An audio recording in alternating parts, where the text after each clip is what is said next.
Seka didn't just enter the industry, she exploded into it. Her platinum blonde hair, that slow predatory smile, a sense of absolute control over every frame she occupied. By 1980, she wasn't merely famous in the mature film world, she was the face people thought of when they imagined carnal confidence. So, when director Leonard Kirtman wrote a script about an icy New York fashion model named Tara, he didn't have to wonder who could play her. The end result was a strangely earnest, occasionally unhinged attempt at erotic melodrama shot in and around New York City with a cast that reads today like a museum exhibit of genre film icons.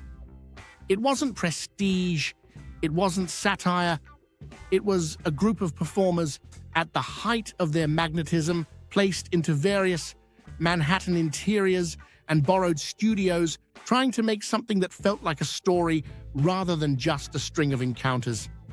And Seka was the anchor around which everything else spun. As the titular character, she plays a woman who exudes confidence publicly but unravels privately when confronted with her father's new, younger partner. Seeka approaches the role of the daughter with a kind of icy emotional intelligence that really works. She doesn't play Tara as a wounded ingenue or a tantrum-throwing rich girl. She plays her as a woman who has built her entire identity around control of her image, her desires, her environment, and suddenly finds herself pushed into a situation where the rules no longer bend to her. What makes Seka compelling isn't just her physical presence, but her reaction shots, the way her eyes flash with territorial jealousy when she watches Angie.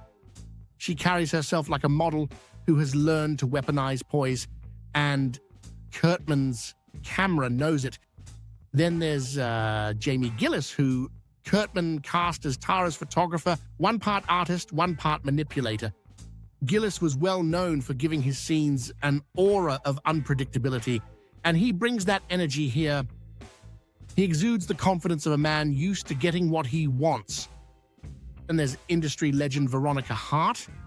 In Tara, she plays Angie, the younger woman dating Tara's father, a role that asks for a tricky balance between sweetness, seduction, and a kind of quiet duplicity.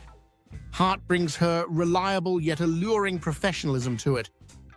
Kirtman's script doesn't always give her much runway, yet Hart still manages to slip little hints of character into the spaces between the film's genre scenes.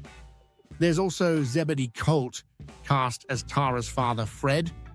Colt was an eccentric figure in the adult world, an actor with a background in offbeat theater, cabaret, and even mainstream cinema.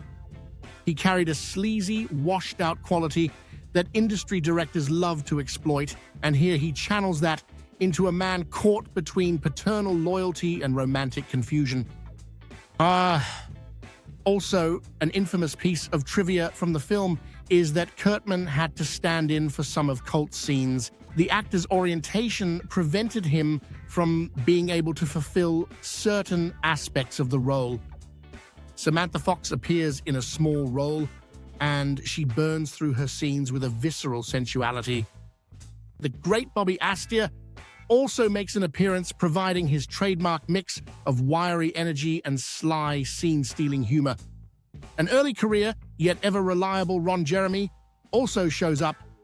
Together, these actors form a snapshot of New York's adult film talent at a moment before their personas became mythologized. Very few would have realized they were building careers that would be celebrated decades later. Cinematographer Richard Weiss and editor Bob Fried give the movie a surprisingly stable spine. The visuals aim for fashion shoot sleekness, though they often land somewhere between soap opera and Vogue parody. But even when the lighting flickers or the sound dips, the film commits to the drama.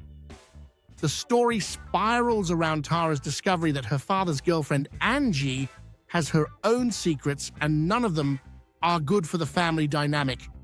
It's tense and overheated, and delivered with the sincerity of a small theater troupe. Everything builds toward the kind of climactic ensemble scene that mature feature films leaned on for narrative closure.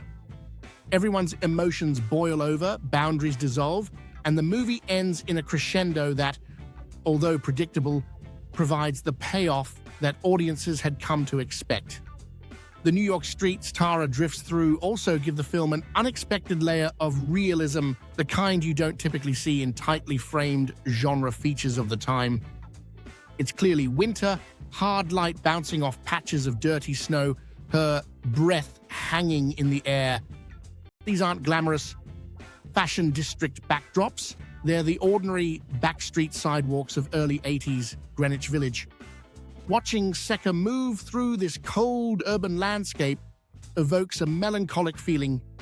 She looks like a woman both contained by and immune to the city around her, a model walking through real life rather than a set. The musical score, credited to David James as composer, is better than it probably deserves to be. It floats between genres, sometimes a low-budget yet effective funk, other times a more aggressive instrumental blues rock. For the more emotive scenes, slow piano melodies are used. From a modern perspective, the overall effect does fill you with a tinge of nostalgia. While the movie doesn't normally appear on lists of the greatest mature features, it does still definitely command attention. A 2K Vinegar Syndrome restoration, pulled from original 35mm elements, has helped keep the film alive and allows modern audiences to enjoy it in the fidelity it was intended. It's from an era when mature movies were able to take themselves seriously, and that's one of the reasons it remains interesting. It's a snapshot of an industry and a location that no longer exists, and every person involved seemed determined to make something that felt like cinema. The result is messy, yet sincere and captivating in ways its creators probably didn't intend. A flawed movie? Yes, it is. But one that still pulses with personality, and one that, more than 40 years later, remains a fascinating artifact that I recommend you watch if you can. Thanks for watching, everyone. I'll just quickly mention that link in the description again. You can download my free ebook on the early industry, and I'll keep you updated on things happening with the channel. Also, thanks to everyone that has been voting in the polls. This has been a bit of fun, and also a good way of getting the guys in on the proceedings. Take a look in the community section if you haven't already. Cheers, and I'll see you in the next one.